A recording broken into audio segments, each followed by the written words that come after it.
안녕하세요. 오정근의 속속 경제 오정근입니다. 오늘은 6월 7일 월요일 아침입니다. 어제 흰충일을 지나고 오늘 다시 새로운 한 주가 시작이 되었습니다. 제 뒤에 있는 그 배경이 완도군에 있는 청산도라고 하는 섬입니다.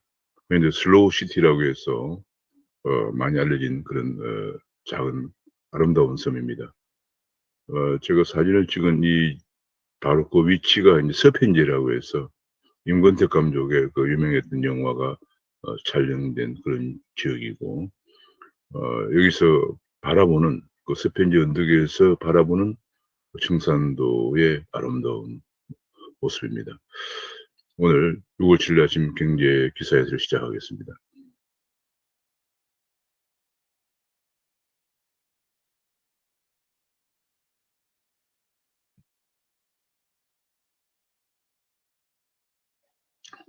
꽤 쏙쏙 들어가도록 경제 기사를 쉽게 해설해드리는 명품 시사 해설 6월 7일 아침입니다. 구독과 알림 설정을 부탁드립니다.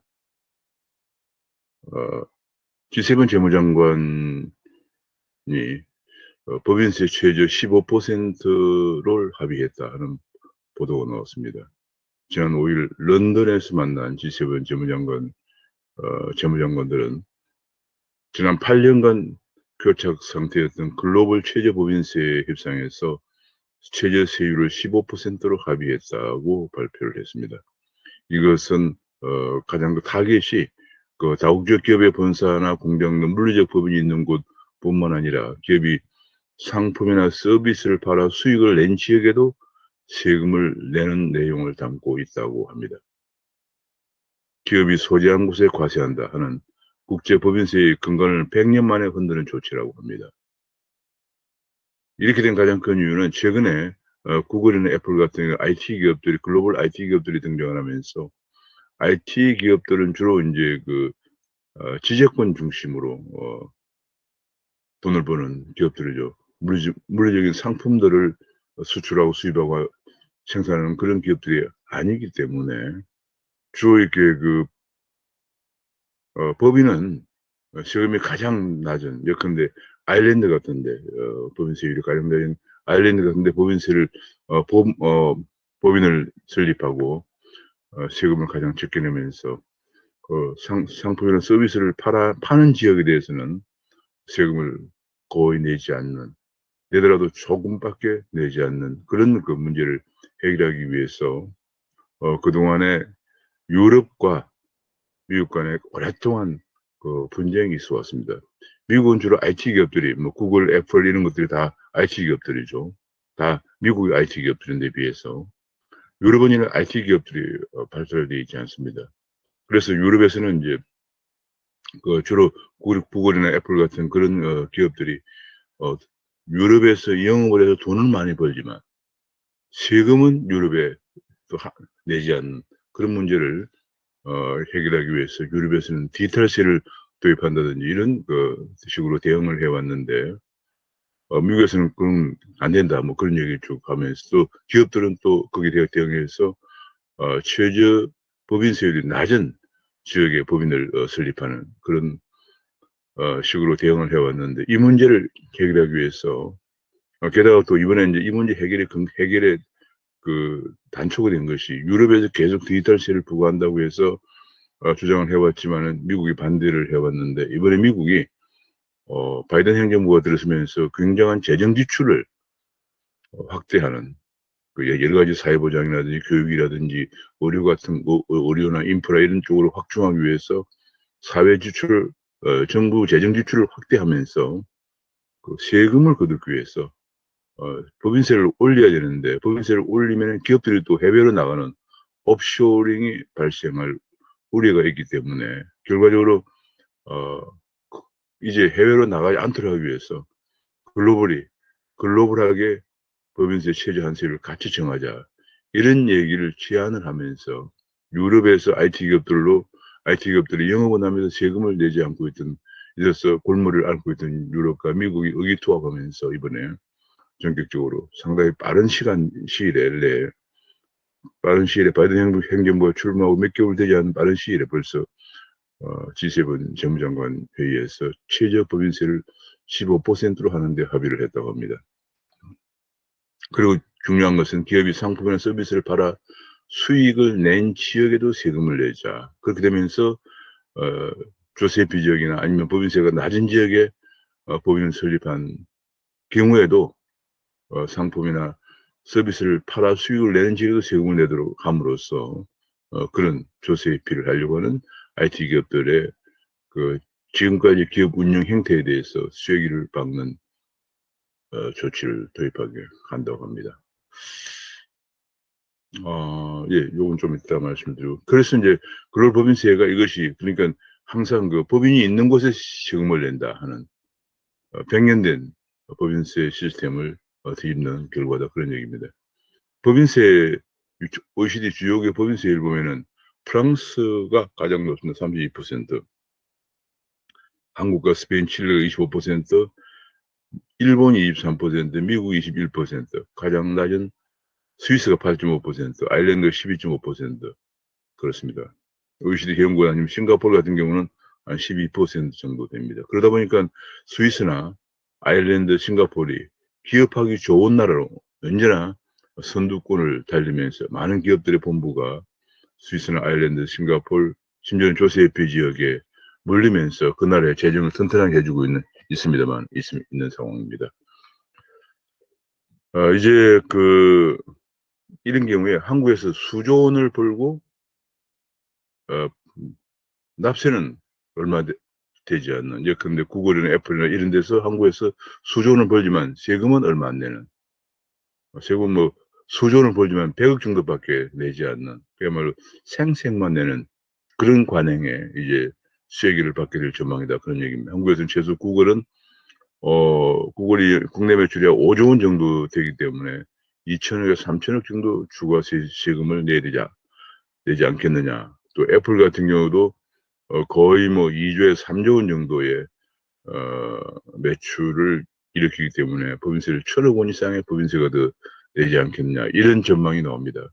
사실은 구글이나 애플 같은 경우는 그동안에 과도한 그 수수료 때문에 많은 지탄을 받아왔습니다. 예컨대 구글 플레이라든지 애플 스토어에 있는 스토어에서 앱을 다운받았을 때 그 앱 다운받은 매출액의 30%를 구글이나 애플이 가져갔습니다. 이런 식으로 엄청나게 돈을 벌면 세금은 거의 안 내왔기 때문에, 내거나 아니면 아주 이렇게 찔끔 내왔기 때문에 이번에 그런 관행에 쐐기를 박는 그런 조치를 발표해서 G7 재무장관 회담에서 합의를 보았습니다. 반면에 한국의 기업들은 해외에서 영업이익률이 10% 이상인 글로벌 기업들에 대해서만 적용하기로 했기 때문에 한국에서 삼성 정도 빼고 나면 영업이익률 10% 정도 나오지가 않고 있다고 합니다. 그래서 아마 삼성이 좀 타격을 받지 않겠느냐. 삼성이 영업이익률이 15% 정도 되기 때문에 삼성이 좀 타격을 받지 않겠느냐. 그러니까 삼성이 영업이익률 10%가 넘는 IT 기업이기 때문에 법인이 한국에도 있지만은 또 미국에도 세금을 내야 되는, 삼성이 영업을 하는 국가에도 세금을 내야 되는 그런 문제가 있을 것이다. 그런 얘기입니다. 그런데 이런 것들이 지금 빨리 금방 되는 건 아니고 지금 전망컨대 이번 가을에 열린 OECD 정상회담에서 OECD에서 이제 합의를 보면은 거의 받아들여지는 건데 전 세계 국가들이 이걸 다 드리기에는 시간이 걸릴 것이다. 전 세계가 이걸 동의를 해야 되고, 그 다음에 또 전 세계 그 국가들의 이 세금 문제이기 때문에 국회에서 법안이 통과돼야 되는 그런 문제가 있어서 시간이 좀 걸릴 것이다. 그런 분석이 나오고 있습니다. 그런 가운데 이번에 또 하나가 G7 정상회담이 6월 11일, 13일. 그러니까 G7 재무장 언제나 보면은 재무장관 회담이 열리고 그 다음에 정상회담이 열립니다. 재무장관이 의제를 조율하고 뭐 그렇게 하는 거죠. G7 재무장관 회담, 정확하게 G7 재무장관 및 중앙은행 총재회의입니다. 열리고 그 다음에 이제 정상회담이 열리는데 G7 재무장관 회담은 이제 재무장 회담은 어제 며칠 전에 열렸고 6월 11일부터 13일간 런던에서 G7 정상회담이 있는데 이때 한미일 정상회담이 열릴 것인가? 하는 것이 지금 주목이 되고 있는 그런 상황입니다. 미국에서는 계속 지금 그 중국의 1대1로 중국의 팽창 정치에 견제하기 위해서 한미일 정상회담을 통해서 한국과 호주와 인도를 포함하는 D10, 데모크라틱 10을 구체화할 목표로 구체화를 추진하고 있다. 이런 얘기인데, 한국이 계속 지금 그 코드에 가입하지 않으면서, 지금 호주와 인도는 코드 가입 국가죠. 코드 가입 국가가 이제 호주, 인도, 일본이니까 미국, 일본, 호주, 인도인데 한국이 가입하지 않으면서 지금 계속 진척이 늦어지고 있습니다. 이것 때문에 이번 G7 정상회담 기간 중에 지난번 와싱턴에 있었던 한미 정상회담의 성공적인 회담 개최에 이어서 한미일 정상회담을 미국이 추진하는 것으로 보도가 되고 있습니다. 그렇게 해서 한국과 호주와 인도가 참여해서 G7 플러스 한국, 호주, 인도가 참여하는 데모크라틱 10 그룹을 만들어서 중국에 대항하자 하는 그런 미국의 구상인데, 한국이 중국에 대해서 계속 중국을 의식해서 여기에서 지금 멈추고 있는 그런 상황입니다. 과연 얼마나 이번 6월 11일과 13일에 열리는 한미 G7 정상회담에서 과연 한미일 정상회담에서 이런 논의가 있을 것인지 주목이 되고 있습니다.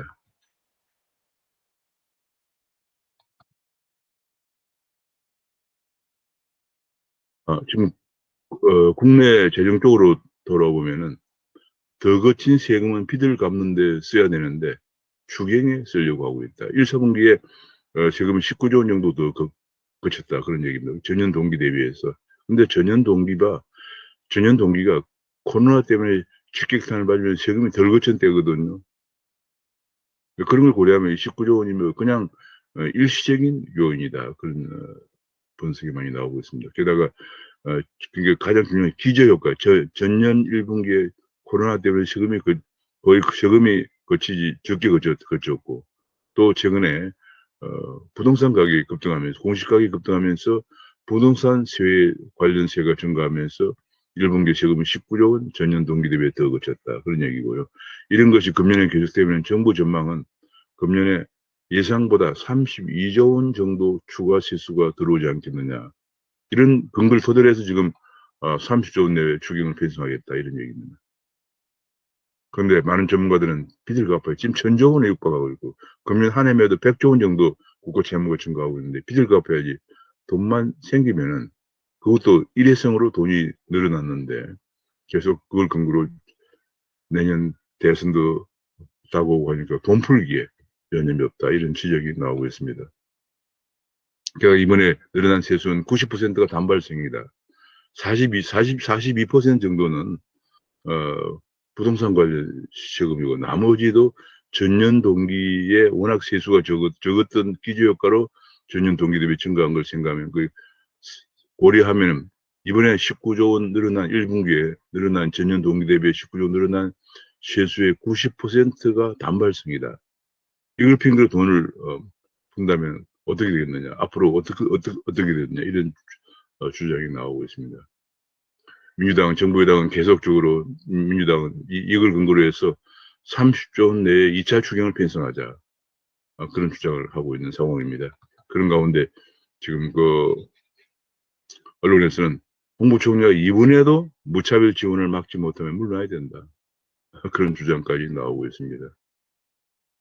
홍보총리는 계속 정부가 주장하는 과도한 무리한 재정 지출에 대해서 제동을 거는 듯 했다가 마침내 수용하고 하면서, 제동을 거는 모습을 보이면서 겉으로 실제로는 마지막 가서 수용하면서 홍두사미 또는 10전 10퇴 뭐 이런 별명까지 얻고 있는 그런 상황입니다. 이번에도 그런데 정부 여당은 오히려 홍보총리를 임시로 이제 부총리를 교체하기 위해서 임시로 유임시켜 두었는데 정부 정책을 잘 방어해 주고 있다고 그래서 아예 그냥 유임시키고 있는 그런 상황인데, 언론에서는 이번에도 무차별 지원을 막지 못하면 정말 재정당국으로 수장으로 자격이 없다, 물러나야 된다, 이런 얘기를 하고 있습니다. 그뿐이 아니고 지방에도 돈을 퍼주기를 하고 있다, 그런 얘기입니다. 지방 소비세율을 인상한다, 그런 얘기인데, 지방 소비세율은 지방의 부가가치세 중에서 부가가치세 중에서 그 부가가치의 얼마를 그 지방에 현행 지방소비세는 현행 21%, 28%까지 올린다 그런 얘기인데요. 지방소비세는 국세인 부가가치세의 일정 비율을 재원으로 삼는 지방세인데, 그럼 부가가치세의 일정 비율을 지방세로 가져가는 것인데, 그것이 처음에 5%로 출발을 했다고 합니다. 2010년에 5%로 출발했는데, 이제 2010년에 부가가치세 지방 소비세 전환율을 5%였는데 2014년에 11%, 2019년에 15%로 올리고 문재인 정부 들어서 21%까지 지난해 올렸는데 이걸 다시 28%까지 올린다 그런 얘기입니다. 지금 지방에 그러면서 이것이 계속 연도별 지방 국세 지방세 규모 및 비율 해가지고 근데 2020년 같은 경우에 국세가 292억 원, 지방세가 91억 원 이렇게 나와 있습니다. 그러면 연도별 국세 지방세 규모 및 비율, 지방세 비율이 23%다 그러는데 여기서 또 한 가지 고려해야 되는 사항이 중앙정부의 지방 교부금입니다. 교부금을 비롯해서 여러 가지 교부금인데 교부금이 워낙 많이 나오기 때문에 사실상 최종 지출 기준으로 하면 오히려 지방이 더 많이 쓰고 있다. 그런 분석도 나온 적이 있습니다. 근데 지방 재정은 워낙 방만하게 운영이 되고 있죠. 뭐 지방이 거의 견제가 안 되면서 너무 방만하게 운영되는데 결국은 국민의 세금을 걷어서 지방에 계속 교부금을 많이 주고 있는 그런 상황인데 여기 다시 이제 부가치세 중에서 지방으로 재정으로 주는 비율을 2010년에 5%였던 것을 계속 올려서 21%까지 문재인 정부 들어서 올렸는데 이걸 다시 28%에 올리자 이런 안을 지금 추진하고 있다 그런 얘기입니다. 게다가 지금 교부세율도 19.91% 올린다 그런 얘기. 제가 말씀드린 교부세인데 지방 교부금, 교육재정 교부금 등 교부금이 굉장히 많은데 결국 그렇게 되면은 중앙정부보다 지방정부가 지출면에서 더 금액이 더 커지는 중앙에서 세금을 거둬가지고 지방으로 가져가는 그런 문제가 있습니다. 정확하게 분권이라고 하면은 지방 분권 하면 그 재정도 책임을 지는 미국은 그래서 주별로 분권을 하면서 권한도 가져가지만 책임도 부여해서 미국주의 지방자치정부의 그 파산제도 도입하고 있습니다. 한국은 그렇지 않죠. 그래서 그런 것들을 종합적으로 고려해서 사용 이렇게 개편되어야 될 것으로 보여집니다. 가장 큰 문제가 교육재정교부금인데요. 지방의 학생들은 계속 줄면서 지금 취약 아동 수가 계속 줄면서 학교도 줄고 학생 수도 주는데 오히려 교부금은 중앙정부 세금의 일정 비율을 교부금으로 주도록 하는 그런 규정 때문에 교부금은 계속 증가하고 있는 그런 문제점을 보이고 있습니다. 그러다 보니까 그 교부금을 연내에 빨리 쓰기 위해서 해프닝이 벌어진 것이 얼마 전에 뭐 김재동이다 혹은 뭐 김미아다 뭐다 이런 그 코미디언들한테 시간당 뭐 몇천만 원, 제 기억으로 2천만 원이 넘었던 것 같아요. 강사를 주고 강의를 하는 이런 일까지 벌어진 것입니다. 그래서 이 중앙정부의 또 각종 그 중앙정부의 그 돈을 지방에서 과도하게 가져가서 흥청망청 견제도 없이 쓰는 그런 문제를 먼저 정비한 다음에 지방 분권을 더 추진해야 될 것이다 이런 생각을 갖습니다. 종부세 양도세 완화를 이번 주에 확정한다. 그런 보도가 나왔습니다. 정부 동의 없어도 이달 중 세법 개정을 통과시키기로 했는데 결국 친문의 반발이 걸림돌이 된다. 그런 보도가 나왔고요. 이번에 주민 반발에 과천청사에서 유휴부지에 4천 가구를 건설하고 있던 것을 취소를 하면서 결국은 공공공급에 제동이 걸렸다. 태릉이나 용산 등의 또 파장이 확산되면서 공급 차질이 우려되고 있다. 그런 얘기입니다. 공급 대책을 어떻게 풀 것인가 하는 그런 지적이 나오고 있다. 공급이 안 되니까 집값은 계속 오르죠. 지금 현재 금년 들어서 5월 달까지 의왕 같은 경우 19.45% 올랐고 시흥도 16.8% 올랐다. 서울 인근에 계속 지금 아파트 가격이 올라가고 있다. 그런 보도가 나왔습니다. 공급 참사 속에 집값은 급등하는데 대책은 무엇이냐? 뭐 지금 고점이 되었다. 뭐 이런 얘기면 이것이 대책이냐 그런 얘기를 지적하고 있습니다. 한국에 지금 수출이 거기에 증가하고 있는데 문제는 수출이 증가하는데 이번에는 컨테이너가 없다. 컨테이너 대란이다. 컨테이너 값이 엄청나게 올랐다. 지금 이제 컨테이너 값을 보면은 유럽 같은 경우에 컨테이너가 880달러 가던 것이 5,887달러가 올라가고 이것이 이제 컨테이너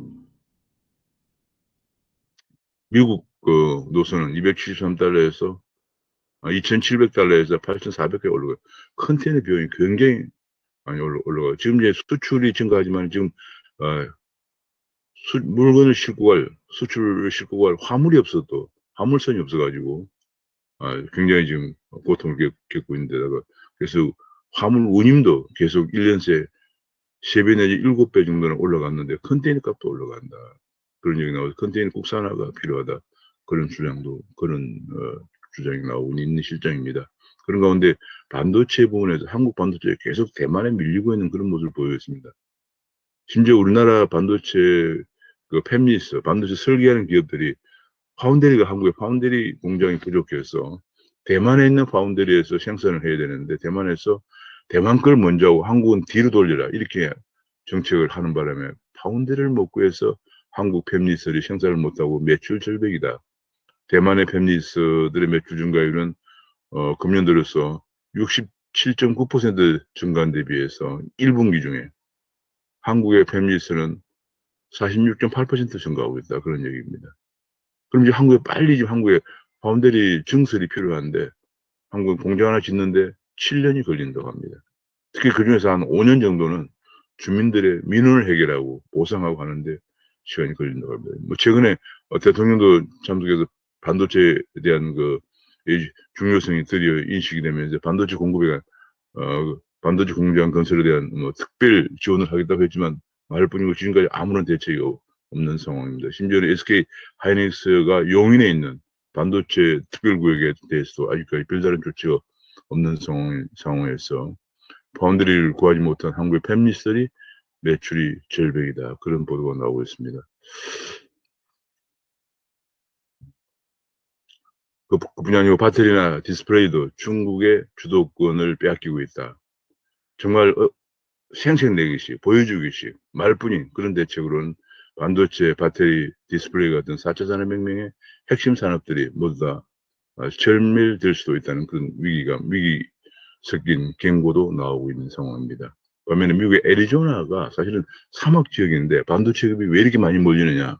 애리조나에 가면 인텔이 있고 세계 반도체를 그야말로 주도하고 있는 인텔이 거기에 또 TSMC도 이번에 120억 불을 투자하고 인텔도 200억 불을 더 투자하고 만약 삼성이 그쪽으로 간다면 빅3가 다 애리조나에 집결하는 그런 모습 되는데 왜 이러느냐. 사막이 어떻게 반도체 허브가 되느냐. 그런 분석이 나오는데 가장 중요한 것은 낮은 법인세, 그 다음에 노동 환경, 유연한 노동 환경 이런 것들이 비록 사막이지만은 반도체 허브가 되는 그러니까 결과적으로 기업하기 좋은 환경을 만드는 것이 양질의 일자리를 만들어내면서 사막인데도 불구하고 반도체 허브가 되고 있다 이런 보도가 나왔습니다. 그런 가운데 한국의 송영길 대표가 이제 반도체가 워낙 중요해지는 부분이 반도체는 백신 등 이번에 삼성전자의 반도체 또 삼성 바이오로직스의 백신 생산 등 이런 중요한 재난적 상황에 대해서 투자를 이끌어가야 할 이재용 부회장이 감옥에 있기 때문에 사면이 안 되면 가석방으로라도 나와야 되는 것이 아니냐 이런 것을 송영길 대표가 언론 인터뷰에서 어제 밝혔다고 합니다.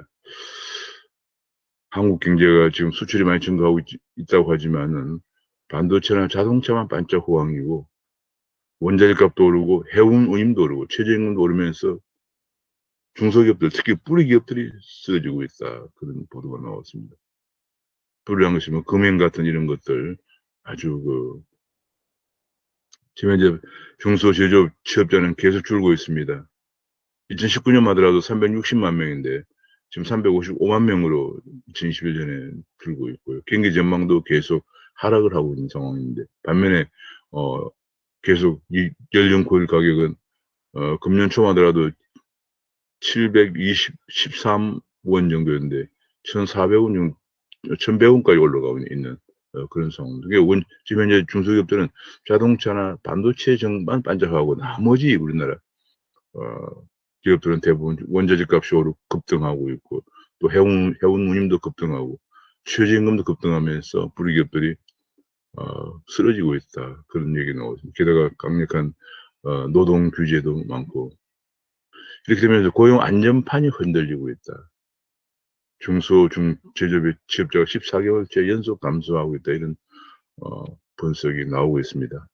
여기도 정말 대책이 필요한 상황입니다. 한마디로 중소기업들이 무너지면 중소기업들이 금융이나 아니면 주조하는 이런 뿌리 생태계가 다 무너지는 그런 상황입니다. 그런가 하면 자영업도 지금 대출로 연명을 하고 있다. 자영업자들이 지금 고용은 계속 감소하고요. 고용은 지금 현재 지난 4월 자영업자에 보면은 자영업자가 554만 명인데 전년 동기 대비 3만 7천 명 감소하고 있고 지금 현재 자영업자들이 계속 고용원이 없는 자영업자는 오히려 증가하고 있는. 그러니까 고용원을 감당할 수 없기 때문에 고용원 없는 자영업자는 2만 7천 명이 증가했다. 그런 얘기 나왔습니다. 이게 전년 동기 대비입니다. 그러니까 자영업자들이 너무 어려워서 종원을 내보내고 혼자 사는 자영업자가 이게 지금 자영업자가 422만 명이나 혼자 사는 자영업자입니다. 그러니까 자영업자 모두가 554만 명인데 지난 4월 달에 그중에서 422만 명 혼자 사는 자영업자다. 얼마나 영세한지를 단적으로 나타내주고 있는데 사업소득은 계속 감소하면서 계속 빚을 내서 연명을 하고 있다. 그런 보도가 나왔습니다. 자영업자 대출 잔액이 지금 지난해 말에 803조 원에 달하고 있어서 2012년 통계를 집계한 이후에 최고치를 기록하고 있다. 그런 얘기고요.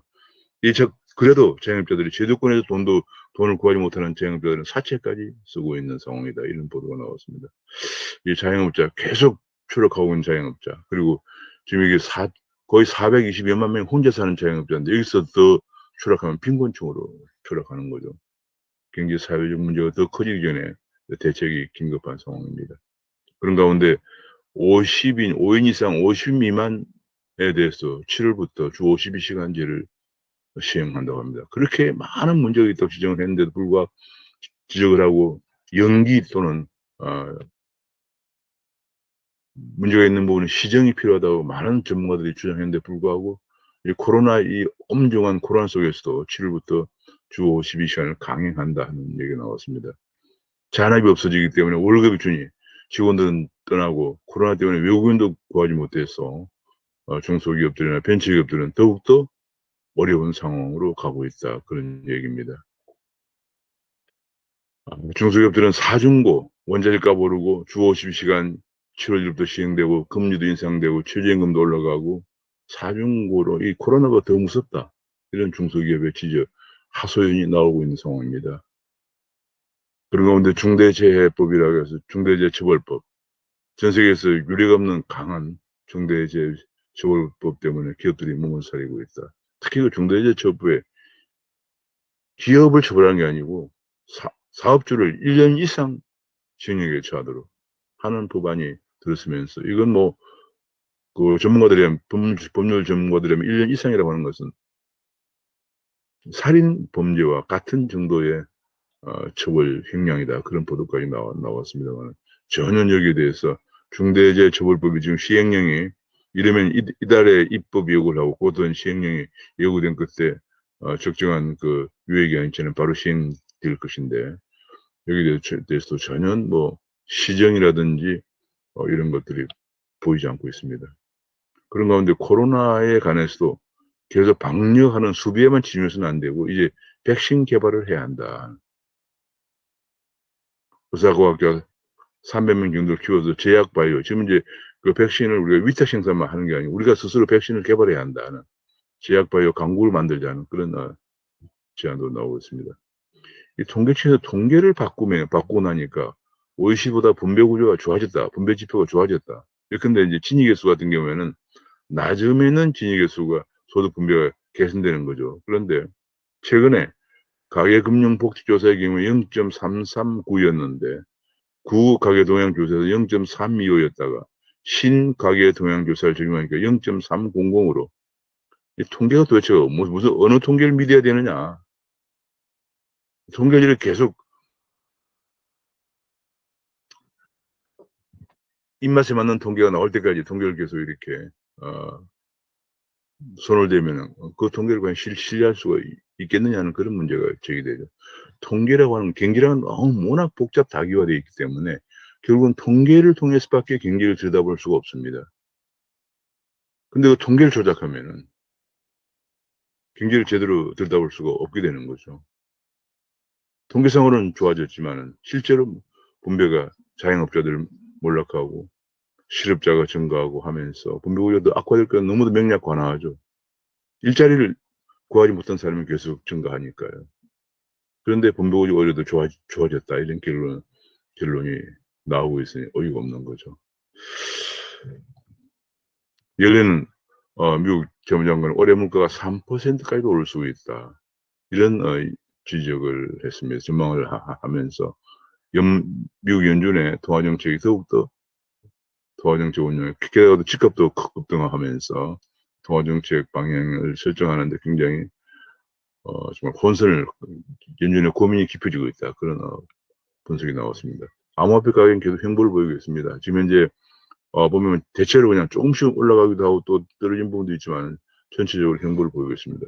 비트코인 같은 경우에 35,000달러를 기록했습니다. 한때 많이 떨어졌다가 지금 현재 거의 뭐 한 5만 달러 후반대에서 떨어졌다가 다시 좀 반등해서 39,000달러까지 갔다가 지금은 35,000달러대를 기록하고 있습니다. 다소 소폭 약세를 보이고 있습니다. 이더리움 같은 경우는 반면에 하락한 후에 지금 다시 거의 한 3,500, 4,000달러대까지 갔다가 떨어졌습니다. 떨어졌다가 지금 반등을 해서 지금 2,690달러를 기록하고 있습니다. 한국에서도 지금 암호화폐 가격은 거의 횡보를 보이고 있고 일부 가격이 조금씩 올라가고 이더리움은 올라가고 일부 나머지 비트코인 등은 조금씩 하락하고 있는 그런 모습을 보이고 있습니다. 비트코인 한국에서는 4,149만 원을 기록하고 있습니다. 이더리움은 313만 원을 기록하고 있습니다.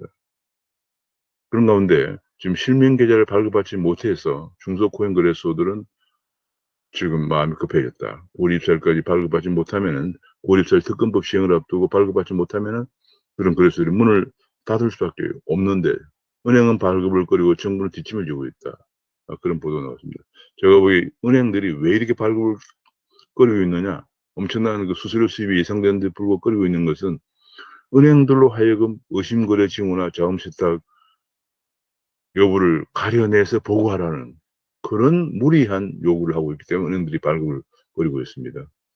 은행들이 그것을 하기에는 너무 무리입니다. 지금 우리 전통적인 금융에서도 의심거래 징후라든지 자금 세탁 여부는 FIU라고 하는 금융정보 분석원에서 하고 있습니다. 엄청난 슈퍼컴퓨터라든지 장비와 인력과 전문가들이 필요한 상황인데 이걸 은행에서 하라고 하기 때문에 은행은 그걸 할 수가 있는 장비나 여건이 되지 못하기 때문에 인력도 그렇고 아예 실명계좌, 코인 거래하는 실명계좌 발급을 꺼리면서 지금 실명계좌 발급받은 거래소가 4군데밖에 나오지 않을 정도로 9월 입사를 시행을 이제 뭐 한 3개월밖에 안 남았는데 4군데 거래소만 실명계좌를 발급받고 있는 그런 상황인데도 정부는 뒷짐을 지고 있다 그런 얘기고요. 게다가 또 한 가지 중요한 것은 거래소의 자전거래를 금지한다. 지금까지 거래소와 내에서 거래소 심지어는 거래소가 또 코인도 발행하고 해서 자전거를 이거 내부 정보를 이용한 거래는 안 된다. 내부 거래를 금지시킨다는 그런 발표가 나왔습니다. 그런 가운데 비트코인이 남미 엘살바도르, 남미의 한 일나 소득이 4,000불대 정도 되는 엘살바도르, 빈국 가난 나라죠. 가난 나라에서 세계 최초로 법정 통화로 비트코인을 사용한다는 것을 사용할 것이다. 이런 보도가 나왔습니다. 오는 7일 한국 시간으로 오늘에 의회에 제출한다고 합니다. 엘살바도르는 자체 통화를 쓰지 않고요. 그동안에 미국 달러를 사용해 왔는데 이번에 법정 통화로 비트코인을 바꾼다 그런 얘기입니다. 왜냐하면 엘살바도르 인구 중에 약 100만 명이 해외에 나가 있는데 해외 송금해주는 돈으로 국민들이 경제를 지탱하고 있다고 합니다. 해외 송금하고 있는 비중이 워낙 큰데 문제는 지금의 송금은 시간도 많이 걸리고 수수료가 워낙 많이 들어간다는 거죠. 그래서 비트코인은 지금 은행에 송금할 때 약 10%, 이주 노동자들이 해외에서 송금해 오는 돈의 약 10%가 송금 수수료로 지불된다고 합니다. 그러나 비트코인은 수수료도 없이 즉각적으로 바로 송금이 되기 때문에 그런 이점을 고려해서 미국 달러에서 비트코인으로 법정 통화를 바꾼다. 아마 세계 최초로 비트코인을 법정 통화로 사용하는 국가가 될 전망입니다. 올해 한국에서는 주식 계좌가 484만 개 증가해서 은행 계좌 447만 개보다 더 증가했다. 그런 얘기 나왔습니다. 바이오로 이제 금년에 코스피 3천 시대가 열리면서 국민의 약 1,000만 명 정도가 주식에 투자하고 있는 어린 아동들을 고려하면 거의 전 국민 그리고 노령이나 어린이들 제외하면 거의 전 국민 주식 투자 시대가 열렸다 해도 과언이 아닐 정도입니다. 그러나 코로나로 유니콘 기업은 더 많아졌는데 올해만 전 세계적으로 183개가 등극했다. 그 기업 가치가 1조 원 넘는 스타트업을 유니콘이라고 합니다. 한국은 그러나 유니콘 기업이 10개밖에 이제 현재 되지 않고 있습니다. 미국이 371개, 중국이 138개 등등이고 한국은 10개가 있다. 그런 보도가 나왔습니다. 한국은 아직도 더 많은 유니콘 기업이 나와야 되는 그런 상황인데 앞서 살펴본 바처럼 주 50시간을 굉장히 그 기술을 개발하는데 집중적으로 해야 되는데 탄력 적용을 해야 되는데 다른 나라는 1년에서 3년까지 탄력 적용을 합니다. 그리고 주 50시간 하되 꼭 인력이 필요한 개발이라든지 이런 것 때문에 인력이 필요한 시간에는 또 그 상품의 특성상 집중적으로 필요한 때에는 그것을 갖다 탄력 적용해야 되는데 우리는 탄력 적용을 6개월밖에 안 주기 때문에 스타트업들이 개발하는데 굉장히 큰 애로사항이 지금 바로 이제 직면해 있고요. 게다가 또 한 가지 중요한 것은 한국은 차등 의결권을 허용하고 있지 않기 때문에 스타트업들이 벤처기업들이 처음 출발해서 점점 규모를 크게 하기 위해서 투자를 유치받으면은 본래 창업자의 지분이 줄어들 수밖에 없습니다. 그렇기 때문에 기업을 키우고자 해도 키워질 수가 없는 그런 상황이에요. 키우다 보면 결과적으로 경영권이 넘어가기 때문에 그렇습니다. 그런 걸 방지하기 위해서 그러니까 미국 관대에서는 차등 의결권을 허용해주는 가장 큰 이유가 이런 그 스타트업들이 경영권이 넘어갈 우려 없이 기업을 키울 수 있도록 자금을 조달해서 투자를 받아서 기업을 키울 수 있도록 그런 여건을 만들어준 것이에요. 우리나라는 그런 것을 안 해주기 때문에 유니콘 기업들이 안 나오고 있는 상황입니다. 전력기금, 전력산업기반기금이라고 그래서 이거는 전력산업 기반을 확충하는 데 써야 되는데 에너지 산업 기반 강화에 쓸 돈을 전기요금에 좀 일정 비율이죠. 전기요금에 지금 우리가 전기요금을 낼 때 이걸 일정 비율 3.7%인가를 계속 내서 전력기반기금을 조성해 두고 있는데 이 전력기반기금을 탈원전 손실을 메꾸는데 원전을 폐기하거나 원전을 사용을 정지하면서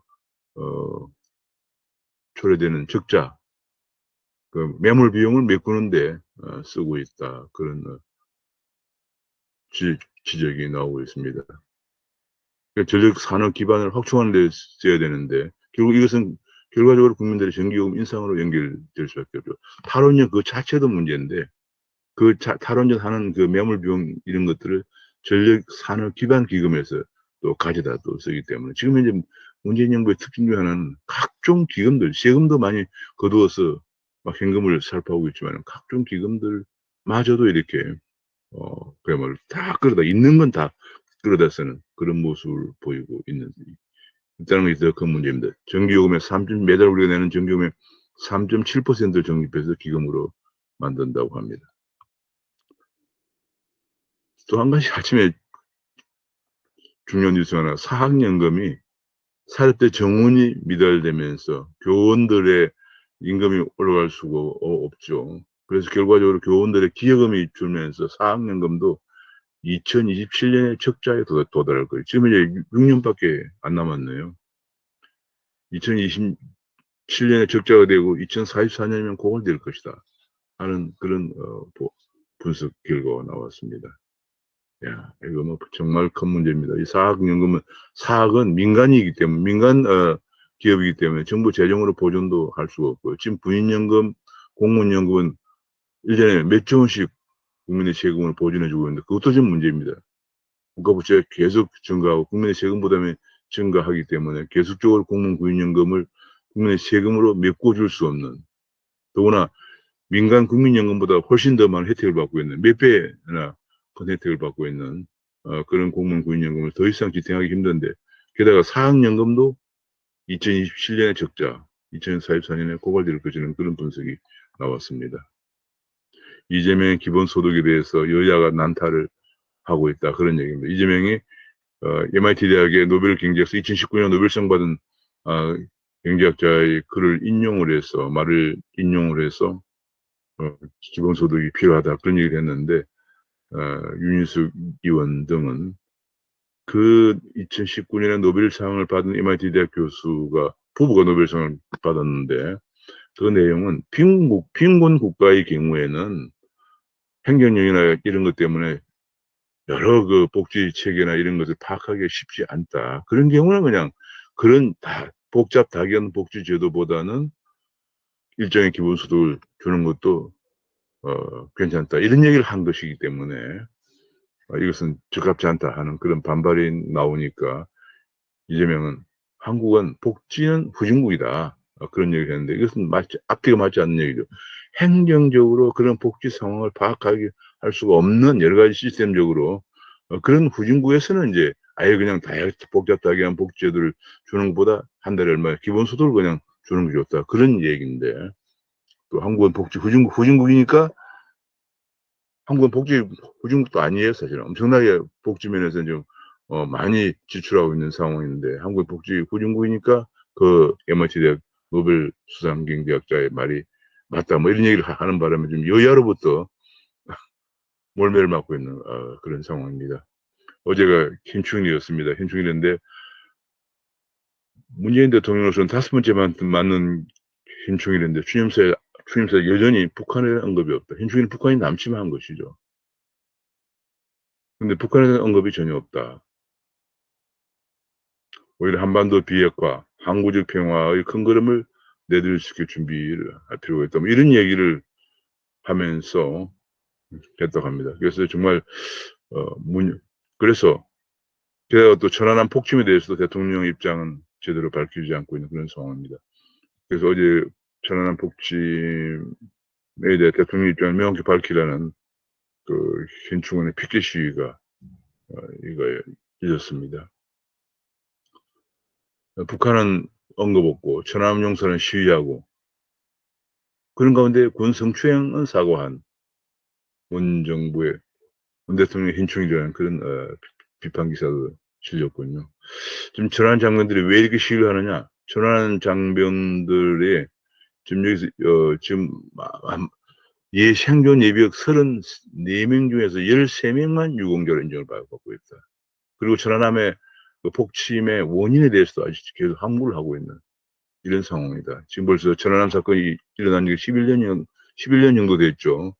그런데 불구하고 전혀 지금 11년이 지났습니다. 11년 됐는데 전혀 그런 현재 생존자 34명 중 13명만 유공자로 인정을 하고 그 원인에 대해서도 지금 제대로 조사를 한다고 하더니 그 조사마저 하지 않고 있는 이런 문제에 관해서 천안함 생존자들이 지금 시위를 하고 있다 이런 보도가 나왔습니다. 그런 가운데 어제 페니마이크 뉴스에서 이런 보도가 나왔습니다. 포로에 대해서 2020년에 2000년도에 탈북을 한 국군 포로에 대한 인터뷰 기사가 실렸습니다. 유영복이라는 그 국군 포로 탈북자인데요. 2020년에 그 김대중 대통령이 평양을 방문해서 6.15 공동선언을 하는 과정에서도 포로에 대한 얘기가 전혀 없었기 때문에 더 이상 북한에 이렇게 그야말로 핍박을 받으면서 살 수 없다고 그래서 2000년에 탈북을 하고 2000년 8월에 탈북을 하고 2011년에는 가족들도 탈북을 시켰다. 그런 대단한 분인데 이분의 인터뷰 기사를 쭉 보면은 이렇습니다.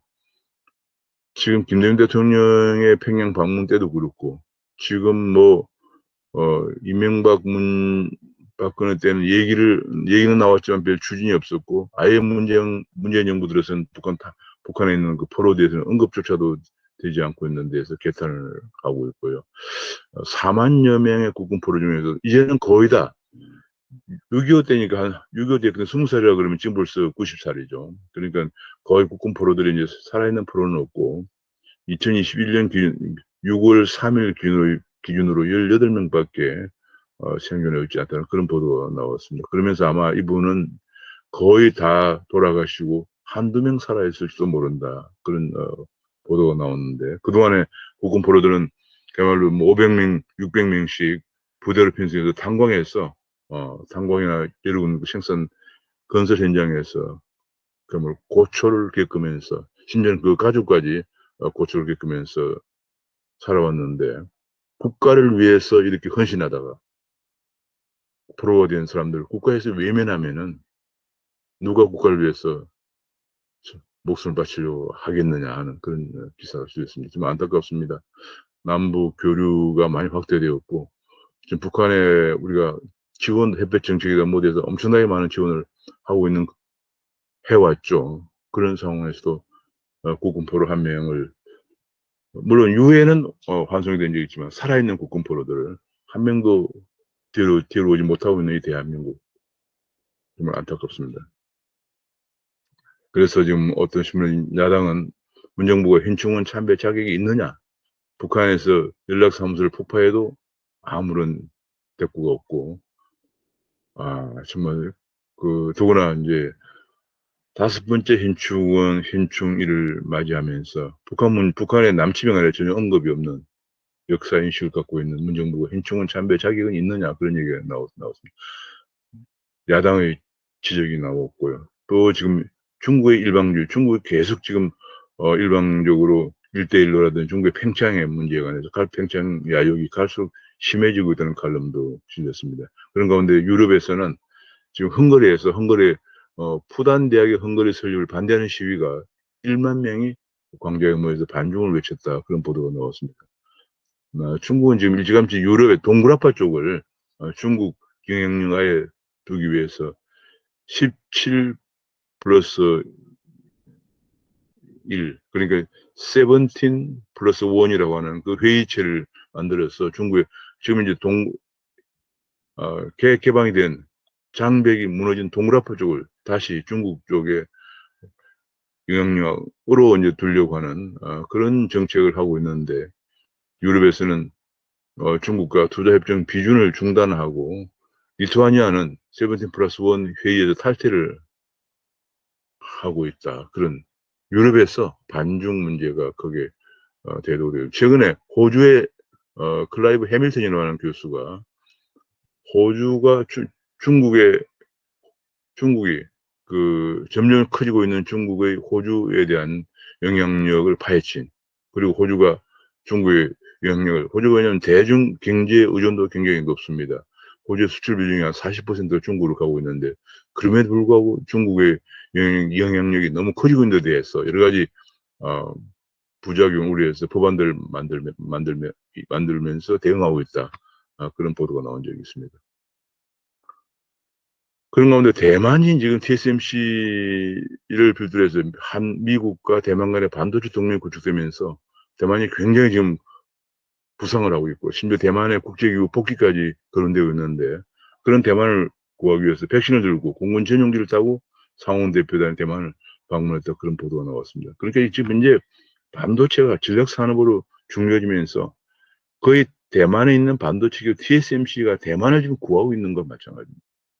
그런데 한국은 반도체 공장 건설하는 데만 해도 7년이 걸린다, 이런, 그러니까 정말 안타까운 상황입니다. 자, 검찰에 대해서 여러 얘기가 많이 나왔습니다만, 어, 시간도 많이 경과됐으니까 대충 제목만 제가 훑어보겠습니다. 들끓는 검찰들, 피의자 이광철이 주도한 이광철 방탄 인사다. 이 검찰 인사는 정권 방탄의 완결판이다. 대한변협은 검찰 존재 가치가 없어졌다. 뭐 이런 비난들이 나오고 있는데, 마지막으로 검찰 코드 인사를 수용한 김호수 총장의 조직 개편은 제대로 할 수 있을 것이냐, 그런 한탄이 나오고 있습니다. 지금